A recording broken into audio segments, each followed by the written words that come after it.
Hey everybody, my name is Willie, and it is my privilege to be able to bring to you the Daily Hope Devotional today. When I was a freshman in high school, my friends and I, we would do these elaborate wars against the junior guys.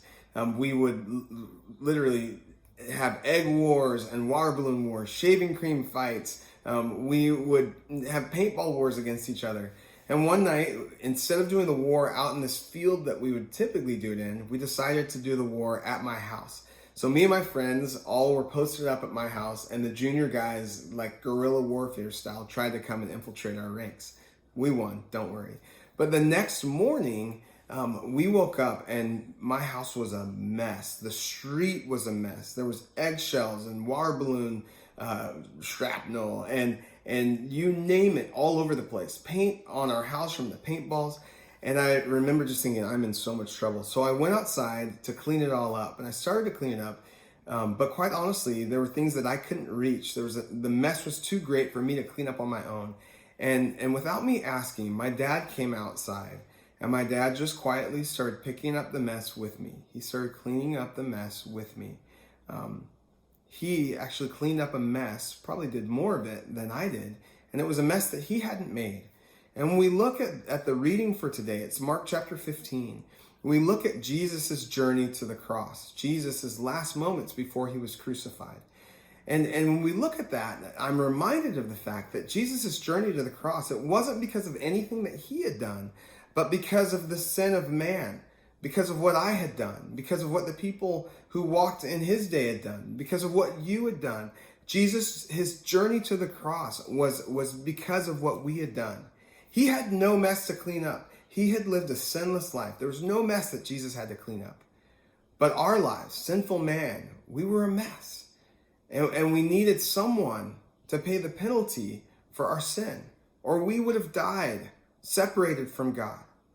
And we see in Mark chapter 15, not only did Jesus endure so much suffering and pain, but he died for you and for me.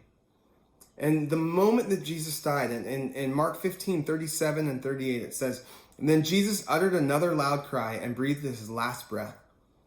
And the curtain in the sanctuary of the temple was torn in two from top to bottom." You see, when Jesus died, something happened. A bridge was built between God and man.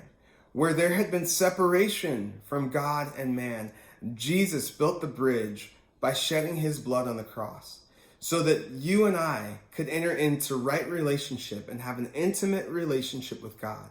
You see, Jesus extended grace and mercy towards us. And as we think about how can we live this out, well, I would say one, rest in the grace and mercy that God's extended towards you. Rest in that. And the second thing that I would say is knowing the grace and mercy and the forgiveness that we've received from God. Let's be a people that extend that to those around us. Can you imagine living life apart from God, not being able to be in intimate fellowship with him? Man, there's a world around us that is experiencing separation from God.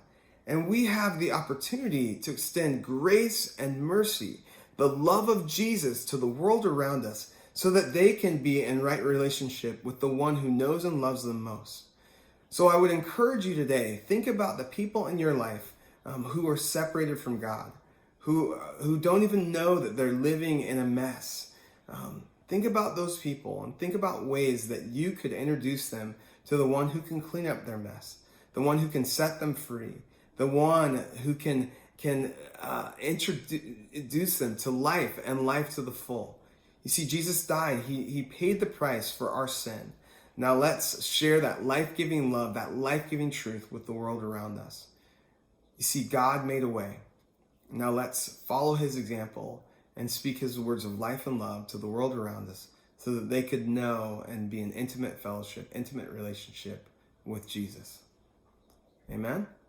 Awesome.